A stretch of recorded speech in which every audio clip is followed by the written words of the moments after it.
Kami minta pengurapan yang baru, hikmat, kewahyuan, pengertian dari surga. Kau curahkan kehidupan kami. Kalau hari ini kami boleh mendengarkan firman-Mu, biarkan kami dapat menangkap, mengerti, memahaminya buat kehidupan kami masing-masing ya Tuhan. Terima kasih Bapa, kami sungguh bersyukur dan terpujilah Engkau kekal selama-lamanya. Di dalam nama Tuhan Yesus. Haleluya. Amin. Shalom Bapak Ibu Saudara sekalian. Ya, saya mau ngajak kita buka kembali Galatia pasal yang pertama, ayat ke-6 sampai ayat ke-10. Nah, kalau saudara mengikuti apa yang saya sampaikan, saya selalu menyampaikannya secara berseri saudara. Ya, saya berusaha untuk menyampaikannya sesuai dengan konteks Alkitab ya, melihat sisi penulisannya dan juga sejarahnya ya, supaya kita tidak keluar menyimpang dari apa yang menjadi pesan ya dari penulisnya, yaitu kalau itu tulisan Rasul Paulus berarti pesan dari Paulus sendiri, maknanya seperti apa ya, dan siapa penerimanya ya, dan itu penting untuk kita memahaminya ya, supaya kita tidak keluar dari pesannya sendiri seperti saudara. Nah, saya akan bacakan saudara dari ayat ke-6. Firman Tuhan berkata, aku heran bahwa kamu begitu lekas berbalik daripada Dia yang oleh kasih karunia Kristus telah memanggil kamu dan mengikuti suatu Injil lain yang sebenarnya bukan Injil. Hanya ada orang yang mengacaukan kamu dan yang bermaksud untuk memutarbalikkan Injil Kristus. Tetapi sekalipun kami atau seorang malaikat dari surga yang memberitakan kepada kamu suatu Injil yang berbeda dengan Injil yang telah kami beritakan kepadamu, terkutuklah dia. Seperti yang telah kami katakan dahulu, sekarang ku katakan sekali lagi, jikalau ada orang yang memberitakan kepadamu suatu Injil yang berbeda dengan apa yang telah kamu terima, terkutuklah dia. Jadi bagaimana sekarang? Adakah ku cari kesukaan manusia atau kesukaan Allah? Adakah ku coba berkenan kepada manusia? Sekiranya aku masih mau mencoba berkenan kepada manusia, maka aku bukanlah hamba Kristus. Nah saudara, kalau perhatikan ya, Paulus berkata, aku heran ya. Nah, ada sesuatu yang menggambarkan perasaan Paulus ya, sampai dia berkata aku heran. Nah, kata heran di sini dalam bahasa Yunaninya saudara itu disebut dengan thaumazo ya. Thaumazo itu artinya rasa tidak percaya, atau mungkin bahasa kita ya mungkin disebut apa ya kalimatnya, kok bisa ya, gitu saudara. Kok bisa ya saudara? Saya percaya saudara pernah ngalami peristiwa, satu kejadian, saudara melihat sesuatu, saudara jadi heran, bingung ya. Nah, kata heran thaumazo di sini saudara itu bisa dua artinya. Seperti kemarin saya jelaskan ya, arti heran itu artinya menakjubkan, mengagumkan, artinya yang positif. Tapi ada hal yang kedua, yaitu yang negatif saudara. Harusnya nggak perlu terjadi, harusnya bukan itu, kenapa seperti itu? Jadi yang negatif, heran sekali seperti itu. Ya misalnya orang itu kita tahu mungkin dia pintar, ya, dia orang yang mungkin sabar, dia mungkin orang yang lembut sekali, ya. Tapi satu kali kejadian saudara melihat dia hal yang tanda petik sepele sekali. Harusnya dia nggak perlu marah, dia nggak perlu emosi harusnya, karena saudara tahu selama ini dia sabar, dia lembut, dia nggak pernah ngomong kasar. Tiba-tiba saudara bisa lihat dia marahnya minta ampun, marahnya itu nggak masuk akal seperti itu. Nah itu kata heran di sini saudara. Nah ini menggambarkan perasaan Paulus yang begitu nggak masuk akal di pikirannya Paulus seperti itu saudara. Nah kemarin saya jelaskan saudara, kalau saudara membaca awal surat dari Paulus ini kepada jemaat di Galatia saudara, maka saudara akan tahu bahwa Paulus itu sepertinya dia mau meluapkan sebuah emosi yang luar biasa.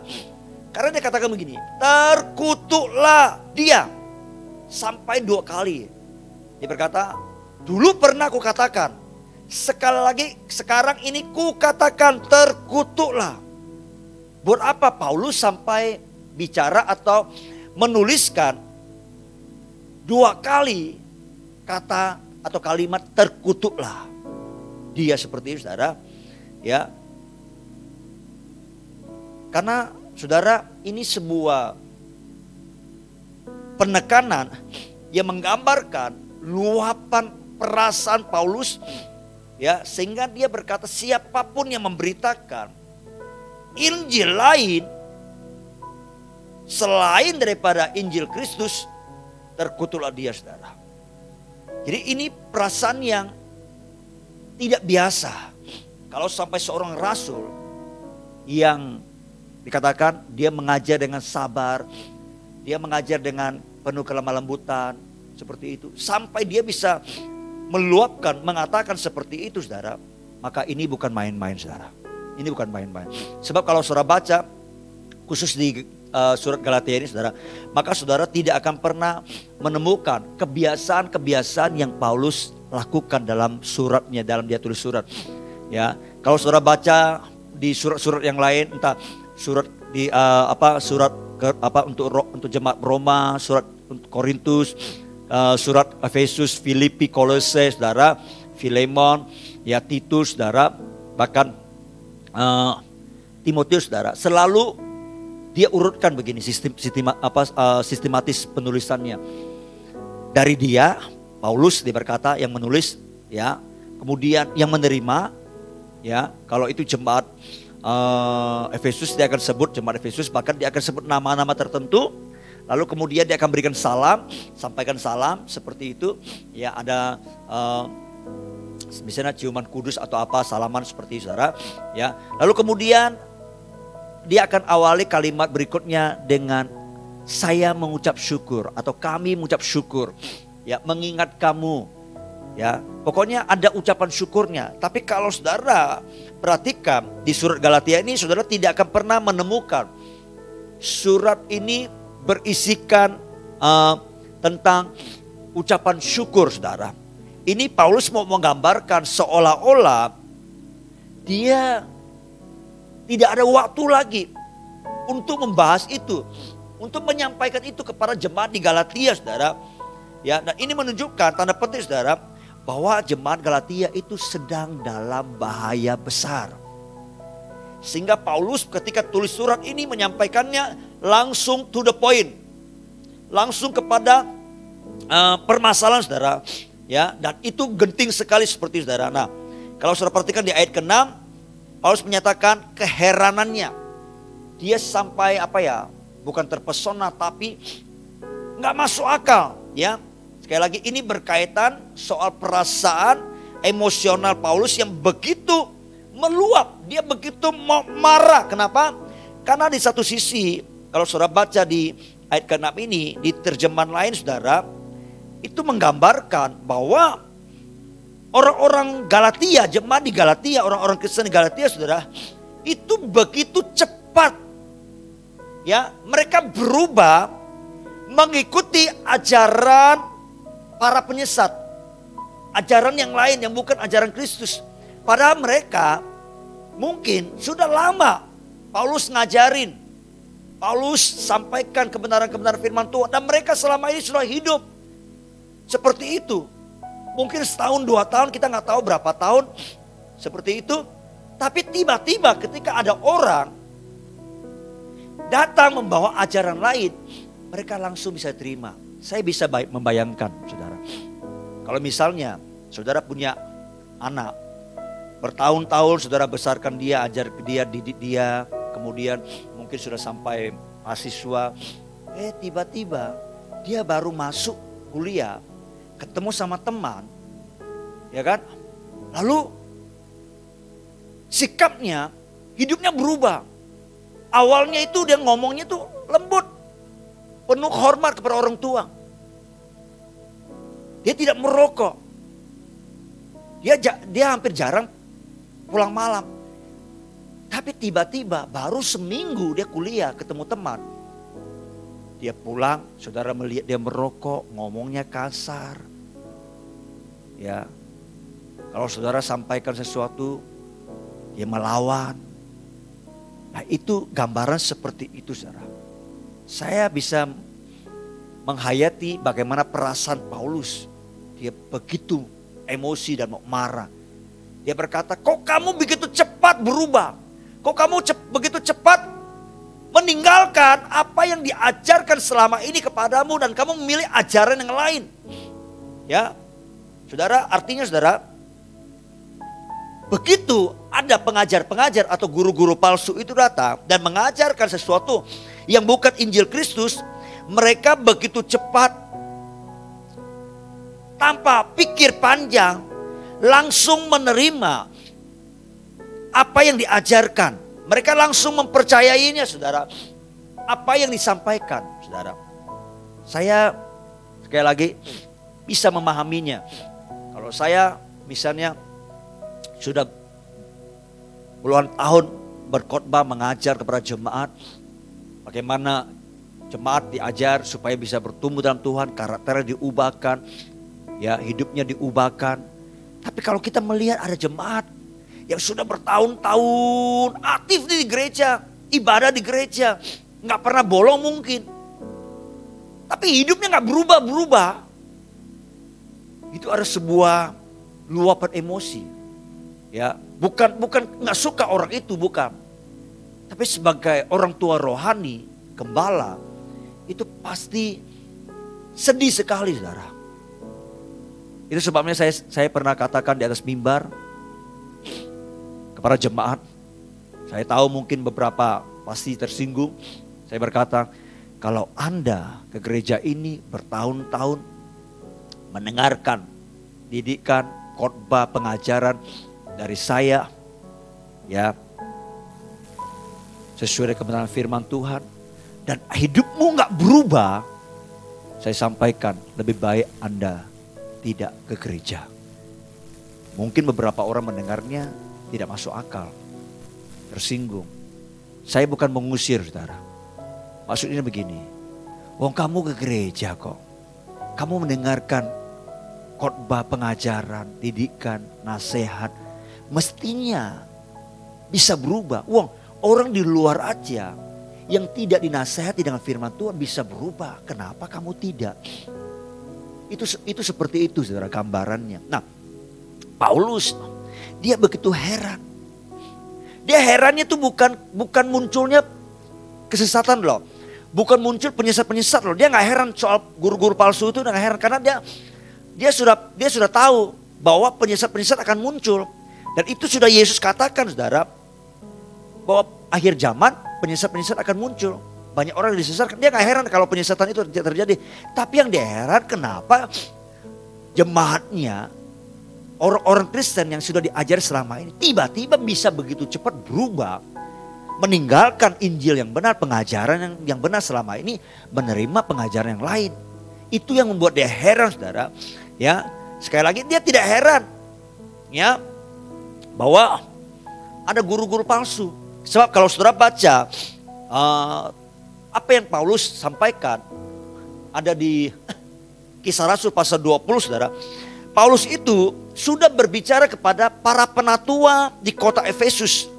Dia sudah memberitahu, nanti kalau aku pergi akan ada orang-orang yang sesat yang akan menyusup di tengah-tengah kamu. Mereka itu seperti serigala tapi berbulu domba. Paulus tidak heran akan kesesatan. Yang dia heran adalah kok jemaat ini begitu cepat tersesat gitu loh. Saudara, kalau saudara perhatikan, yang membuat Paulus kaget, itu bukan cuma hanya waktunya yang begitu cepat sekali saudara. Tapi kalau saudara baca, itu yang membuat Paulus begitu kaget itu adalah jemaat ini begitu bodoh gitu loh. Ya, mengapa Paulus kaget dengan kebodohan jemaat ini? Karena pada saat mereka menerima Injil yang lain, menerima pengajaran yang lain, Injil yang palsu saudara, mereka itu kehilangan sesuatu di dalam hidup mereka. Dan sesuatu ini, sesuatu yang sangat berharga, yang luar biasa. Apa itu? Perhatikan ayat ke-6 saudara. Aku heran bahwa kamu lekas berbalik daripada dia. Jadi pada waktu jemaat Galatia ini saudara mengikuti Injil yang lain saudara, harga yang mereka harus bayar adalah mereka kehilangan Allah. Berbalik daripada dia. Ya. Yang oleh kasih karunia Kristus telah memanggil kamu. Jadi mereka ketika mengikuti Injil yang lain, mereka kehilangan kasih karunia. Mereka kehilangan keselamatan saudara. Jadi mereka bukan hanya kehilangan Injil yang benar, pengajaran yang benar. Tapi mereka juga kehilangan keselamatan itu. Sebab Paulus berkata, kamu kenapa lekas berbalik dari dia? Artinya membalikkan dirimu daripada dia, daripada Allah. Dari Allah yang telah menyelamatkan kamu saudara. Dengan kata lain, Injil yang benar menghantarkan kita berjumpa dengan Allah yang benar. Tapi ketika orang menolak Injil yang benar, maka dia kehilangan Allah yang benar saudara. Saudara, jadi taruhannya itu sangat mahal harganya saudara.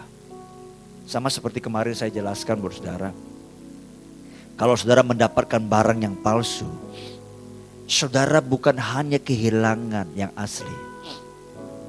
Ya, tapi saudara kehilangan pemberian barang yang asli itu, si pemberi itu saudara. Yaitu Allah sendiri saudara. Ini harganya terlalu mahal. Saudara, mereka kehilangan Allah yang menyelamatkan mereka. Itu sebabnya Paulus begitu meluapkan emosinya. Dan dia berkata, kamu itu bodoh. Saudara harus memahami ketika seorang pendeta, gembala, hamba Tuhan mungkin bersikap seperti dalam khotbahnya, dalam pengajarannya. Itu dia bukan tidak suka, tapi betul-betul dia mengasihi. Ya, kalau saudara tidak memahami ini, saudara akan menyalahartikan luapan emosi dari seorang gembala saudara. Dan Paulus menyadari ini. Kalau Injil palsu ini diterima mempengaruhi jemaat, maka betapa berbahayanya. Ya. Sebab Injil yang palsu, dengarkan sebaik-baik, Injil yang palsu lebih berbahaya daripada yang bukan Injil sama sekali. Saya ulangi sekali lagi saudara. Injil yang palsu lebih berbahaya daripada bukan Injil sama sekali. Sebab kalau itu bukan Injil sama sekali, orang bisa tahu, dia bisa langsung menolaknya. Tapi kalau itu Injil, dikatakan itu Injil padahal bukan Injil, maka itu berbahaya sekali. Karena orang masih bisa menerimanya saudara. Itu sebabnya kan, nanti saya akan menguraikan, kita bisa membedakan apakah ini Injil yang asli atau Injil yang palsu. Ini ajaran yang benar atau ajaran yang sesat saudara. Gampang sekali melalui konteks ini kita mengujinya saudara, menilainya saudara. Ya. Itu sebabnya kalau seorang datang mengaku hamba Tuhan, apalagi dia pakai jubah hamba Tuhan, saudara akan gampang menerimanya kalau saudara orang Kristen. Beda kalau dia datang dengan pakaian yang lain, ya kan? Dengan sesuatu yang tidak menonjolkan, sesuatu yang atribut kekristenan, saudara bisa menolak dia. Karena gampang sekali. Apalagi dia datang mungkin dia jampi-jampi gitu kan. Mungkin seperti itu. Oh saudara tahu itu pasti dukun. Saudara bisa langsung menolak dia. Ya kan? Tapi kalau dia datang sebagai seorang yang punya atribut rohani, saudara berkata, ini hamba Tuhan. Kita pernah diajarkan harus respect kepada hamba Tuhan. Ini hamba Tuhan. Ya, gampang bisa diterima, saudara. Jadi saudara mesti hati-hati, ya, mesti hati-hati, ya, dengan pengajaran yang disampaikan kepada saudara. Nah, berikut ini saya mau beritahu saudara, bagaimana saudara dan saya bisa mengenali ajaran yang sesat atau Injil yang palsu. Kalau waktunya cukup, ya, saya akan menguraikan semuanya. Kalau tidak, kita akan lanjutkan hari-hari ke depan, saudara, ya. Nah, saudara lebih baik, ya, bagaimana kita bisa mengenali ajaran yang sesat atau Injil yang palsu. Coba perhatikan ayat ke-7, saudara, atau ayat ke-6 dulu, perhatikan lebih baik.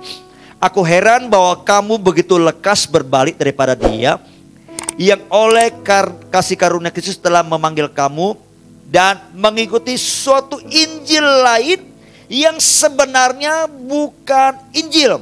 Oke, ada jelaskan. Iya, sesuatu yang lain, ya, itu Injil yang lain yang sebenarnya bukan Injil. Oke, terus ayat 7a, B-nya, ya. Hanya ada orang yang apa? Mengacaukan kamu. Perhatikan baik. Dikatakan begini, hanya ada orang yang mengacaukan kamu. Yang pertama, ajaran yang palsu, ajaran yang sesat selalu membuat orang hidupnya itu kacau. Hidupnya enggak benar. Ajaran yang kacau, sekali lagi, ajaran yang palsu, ajaran yang sesat selalu membuat orang hidupnya kacau. Maksudnya apa, Pak? Dengar baik. Ajaran yang benar pasti menghasilkan gaya hidup yang benar. Saya ulangi sekali lagi, saudara. Ajaran yang benar pasti menghasilkan gaya hidup yang benar. Dan saudara bisa menguji ajarannya itu benar atau tidak. Salah satunya adalah gaya hidupnya itu. Gaya hidupnya. Ini ajaran ini, saudara, ya, tidak hanya kita dengar dari orang itu, tapi ajaran itu kan menjadi sebuah nilai dan prinsip berhidup kita. Nah, waktu kita menerima ajaran itu, gaya hidup kita seperti apa? Atau orang yang mengajarkan itu, gaya hidupnya seperti apa, saudara? Itu bisa dilihat. Kalau dia mengajarkan, makin membuat hidup kita itu, gaya hidup kita nggak benar. Itu sudah jelas. Jadi perhatikan baik-baik, saudara. Ya, kalau dia berkata hidup dengan rendah hati, ya, hidup dengan kesabaran, tidak sombong, tapi gaya hidupnya berlawanan dengan itu, tidak sesuai, ya, berarti itu ajarannya salah. Mungkin dia berkatanya benar, tapi ajaran itu bukan hanya soal kata-kata, saudara, tapi sebuah impartasi kehidupan, saudara. Kalau saya perhatikan di ayat 7b, ya, ayat 7b, kemudian dikatakan begini. Dan yang bermaksud untuk memutarbalikkan Injil Kristus. Yang kedua, saudara, ajaran yang sesat, Injil yang palsu selalu memutarbalikkan Injil Kristus. Nah, kata memutarbalikkan ini, saudara, itu disebut dengan kata opposite. Tahu opposite? Perlawanan. Ya. Nah, misalnya saudara pernah dengar ada hamba Tuhan mengajarkan, oh, kalau kita sudah percaya Yesus, kita sudah tebus dengan darahnya, kita sudah dibenarkan. Nah, kita itu nggak perlu lagi minta ampun kepada Tuhan kalau kita itu berbuat dosa. Kenapa? Dikutip ayat. Karena Tuhan itu sudah mengampuni kita. Dia mencurahkan darahnya, ya, sekali untuk selama-lamanya. Kan saudara pernah dengar itu? Tidak perlu minta ampun lagi. Nah, pertanyaannya, lalu untuk apa? Dengan pengajaran yang Yesus sampaikan soal doa Bapa kami misalnya. Ampunilah kami akan kesalahan kami, seperti kami juga mengampuni orang yang bersalah kepada kami. Ini kan Tuhan mengajarkan bagaimana kita minta ampun. Kalau kita mau minta ampun kepada Tuhan, kita juga harus terlebih dahulu mengampuni orang.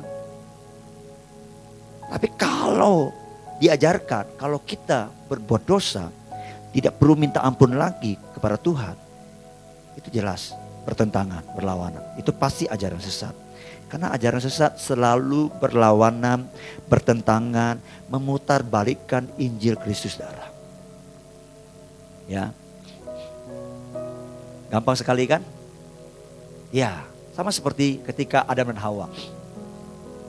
Tuhan sampaikan firman, jangan makan buah itu. Tapi iblis berkata apa? Sekali-kali tidak apa-apa. Nah itu seperti itu. Sekali-kali nggak apalah. Nah itu sudah tahu. Itu pasti Injil yang palsu. Itu pasti ajaran sesat. Yang ketiga, saudara, bagaimana saudara dan saya bisa mengenali ajaran sesat atau Injil yang palsu adalah selain dia menimbulkan kekacauan, gaya hidup yang tidak benar, saudara, ya, selain dia memutarbalikkan kebenaran, saudara, yang ketiga, dia menyandarkan pada otoritas yang lain selain kitab suci. Perhatikan ayat ke-8 dan ke-9, saudara. Ya, tetapi sekalipun kami, baik, Paulus berkata, kami atau seorang malaikat dari sorga yang memberitakan kepada kamu suatu Injil yang berbeda dengan Injil yang telah kami beritakan kepadamu, terkutuklah dia. Seperti yang telah kami katakan dahulu, sekarang kukatakan sekali lagi, jika ada orang yang memberitakan kepadamu suatu Injil yang lain yang berbeda dengan apa yang telah kamu terima, terkutuklah dia. Paulus berkali-kali mengatakan kalimat terkutuklah dia, terkutuklah dia. Dan Paulus itu menarik kalimatnya ini dihubungkan dengan apa? Kami, artinya dengan para rasul, saudara. Karena kata kami ini, Paulus itu kan seorang rasul. Jadi dia mengaitkan dengan rasul-rasul yang lainnya, saudara. Ini artinya para pemimpin. Nah, selain itu Paulus juga mengaitkannya dengan malaikat. Mengapa Paulus sampai menyinggung tentang para rasul, para pemimpin, dan juga para malaikat? Ini seolah-olah Paulus mengatakan begini, saudara. Sekalipun yang menyampaikan adalah para rasul, pemimpin. Kalau sekarang mungkin pendeta, hamba Tuhan yang menyampaikan itu adalah para rohaniawan. Sekaligus juga mungkin para malaikat. Kalau disampaikan salah, itu salah, tetap saja salah. Ini Paulus mau menekankan seperti itu. Kenapa Paulus perlu menyinggung tentang para rasul dan para malaikat, saudara? Karena yang dibicarakan ini adalah sumber otoritas. Ya, saya tidak tahu persis maksudnya apa, tapi para penafsir Alkitab, saudara, itu memiliki dugaan bahwa kata malaikat di sini disebut oleh Paulus, saudara, karena Paulus mengaitkannya dengan sumber otoritas yang terutama. Ya, sumber otoritas yang terutama yang dipercayai khususnya orang-orang Yahudi. Nah, karena di situ pada zaman itu orang-orang Yahudi ada kelompok atau golongan atau aliran yang disebut dengan aliran mistisisme, saudara. Ya, yang suka percaya kepada mistis, saudara.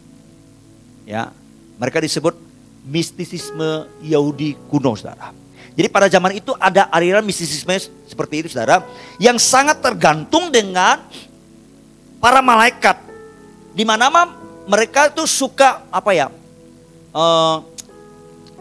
mengandalkan, Alkitab berkata, berkanjang pada penglihatan, berkanjang kepada malaikat-malaikat. Kalau saudara baca di kitab 2 Kolose pasal ayat 18, saudara, Paulus itu menuliskan mereka itu beribadah kepada para malaikat, berkanjang kepada para malaikat, saudara. Jadi pada waktu itu doktrin tentang malaikat itu muncul dengan pesat, saudara. Ya, dan aliran ini muncul dari sejak sebelum Yesus lahir, kira-kira mungkin puluhan tahun lah. Sampai zaman Yesus dan sampai zaman rasul-rasul pada waktu itu. Bahkan mungkin sekarang juga.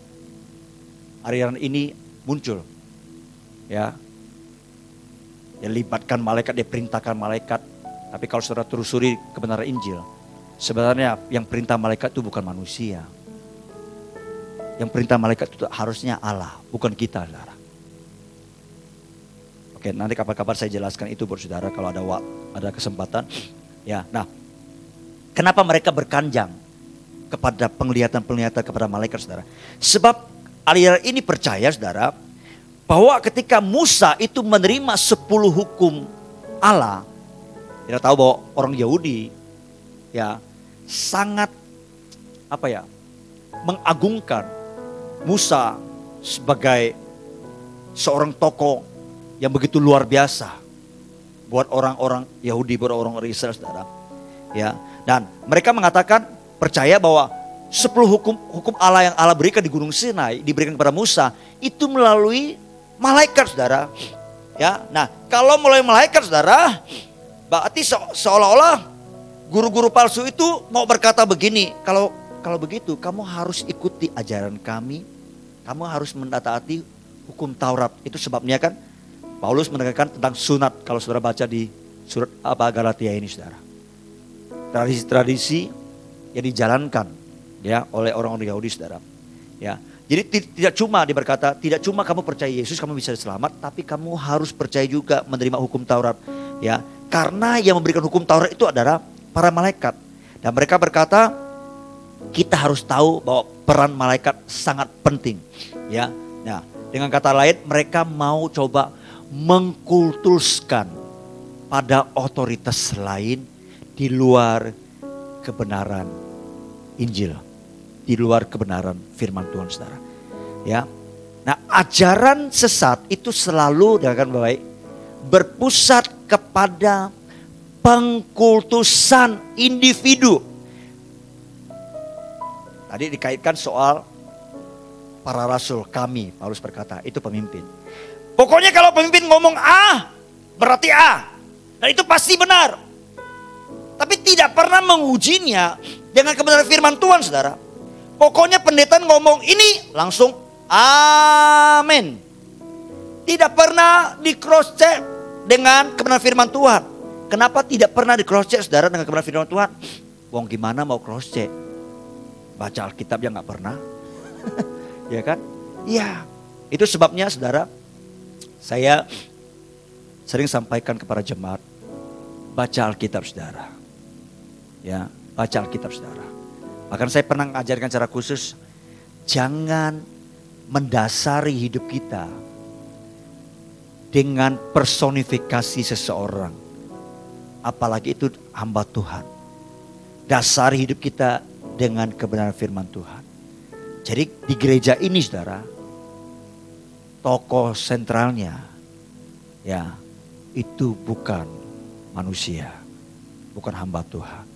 Dasarnya itu bukan tokoh, tapi dasarnya adalah firman Tuhan, Alkitab, saudara. Ya, kalau saudara perhatikan baik-baik dalam sejarah gereja sampai zaman sekarang, saudara, hampir semua ajaran sesat atau sekte sesat, saudara, itu terjadi karena gereja meninggalkan kitab suci dan berpaling kepada pengkultusan individu, saudara. Ya. Selain itu, saudara, juga terjadi seperti ini. Ada mungkin seorang hamba Tuhan, dia punya pengalaman supranatural. Dia melihat malaikat, atau mungkin dia berkata, dia dibawa ke surga, dibawa ke neraka. Jadi dia turun naik surga, saudara. Seperti itu, ya. Sehingga orang melihat ini hamba Tuhan, luar biasa. Ya, kerjaannya turun naik surga. Ya, nah, yang kayak begini, konsep pengajarannya akan mudah mempengaruhi orang, akan mudah membawa orang, menarik orang kepada pengkultusan individu. Kenapa? Karena orang akan merasa, wih, hebat dia, luar biasa ya, turun naik surga, dibawa ke neraka. Ya, nah kalau sudah sampai naik turun surga, itu kan berarti hamba Tuhan yang hebat. Ya kan? Yang lainnya, kalau kamu hamba Tuhan, turun naik surga, jangankan turun naik surga, lihat surga pun belum pernah kan gitu. Ya kan, kamu itu hamba Tuhan. Kalau diberikan nilai saudara, ini hamba Tuhan naik turun naik surga, harus diberikan nilai 100 lah. Kalau kamu hamba Tuhan, apalagi dari kampung, nilai kamu cuma 30 aja saudara. Saya mau beritahu saudara, kalau ada hamba Tuhan yang hanya berkanjang kepada penglihatan-penglihatan, berkanjang kepada perjalanan-perjalanan supranatural seperti itu, dengarkan saya baik-baik. Saudara perlu waspada. Perlu waspada. Saya tidak anti soal penglihatan, saya percaya itu. Saya juga tidak anti dengan hal-hal yang supranatural, saya percaya itu. Ya, tapi kalau orang hanya berkanjang, hanya fokusnya ya kepada itu dan bukan kepada kebenaran firman Tuhan, disampaikan pokoknya pengalaman-pengalaman rohaninya bersama dengan Tuhan dan tidak disampaikan kebenaran firman Tuhan, saudara perlu waspada. Karena kesesatan itu akan gampang masuk. Kenapa? Karena itu bisa mengkultuskan individu orang itu, saudara. Karena kita takjub melihat seperti itu, saudara. Ya, saya mungkin saudara juga pernah lihat dengar berita di Amerika ada seorang hamba Tuhan, saudara, ya, yang katanya, saudara, dia disuruh Tuhan membeli jet pribadi. Sebab kalau tidak ada jet pribadi, dia mau terbang pelayanan KKR kemana-mana, dia berkata, ya, terlalu ribut. Kalau terlalu ribut karena banyak orangnya, saudara, dan orang-orang itu ada orang berdosa, jadi dia tidak bisa dengar suara Tuhan. Nah kalau dia berkata, kalau saya ada di antara orang-orang itu yang berdosa itu, maka Tuhan tidak akan bicara dengan saya karena Tuhan tidak hadir di tengah-tengah orang berdosa itu. Ya, kalau Tuhan tidak bicara kepada saya, ya, maka pelayanan saya tidak akan efektif. Saya tidak bisa mendengar suara Tuhan. Lalu dia suruh jemaatnya membelikan jet pribadi buat dia. Padahal kalau saya lihat di video itu, dia sudah punya 2 jet pribadi. Saudara, sangat tidak masuk akal. Tuhan suruh beli pesawat jet. Coba, dasar Alkitabnya apa? Gak ada tuh.